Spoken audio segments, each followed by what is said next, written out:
SEGA.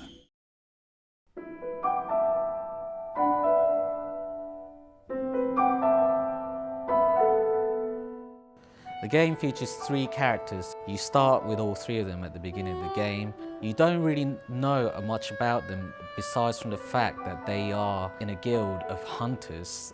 They're kind of like mercenaries who take on dangerous jobs, usually given out to them by people from higher society. And there's not a lot more from that you know when you start the game.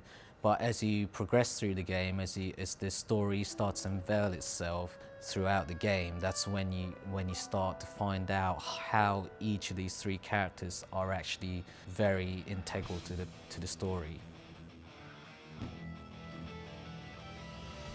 The 3 characters are, first of all, Vacheron, who is the eldest of the 3. He's a guy who is kind of like an elder brother to the other 2. He's the leader character of the group.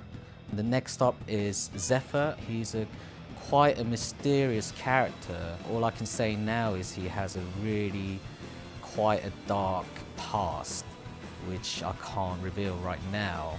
He's quite cool. He's got a bit of attitude for a young kid.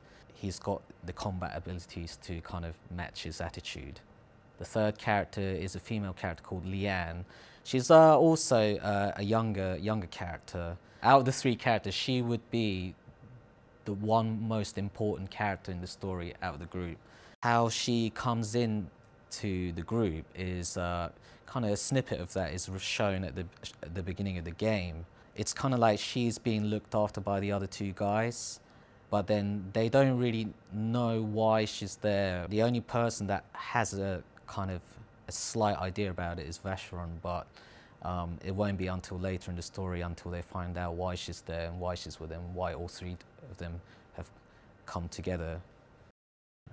In ROF, the users are given a freedom choice as to how they assign each role to the 3 characters that you get to play in the game. So not one of them is a healer, or one of them is a ranged attacker, one of them is hand-to-hand combat. It's up to the users to decide who's going to be the healer, who's going to be the attacking person, who's going to be on the defensive.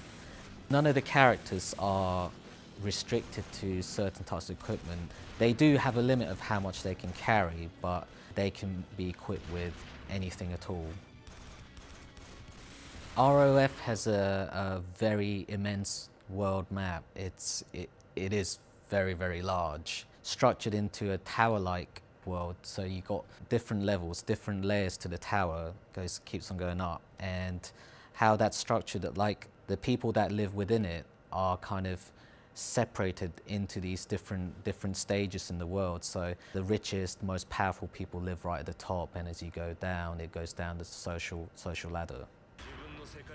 For an experienced RPG player, a playthrough would probably take about 50 hours, but that's kind of not exploring everything that the game has to offer. There's a lot of side quests that you're free to take or not, so if you wanted to cover every part of the game, then that would be probably 80 hours or so.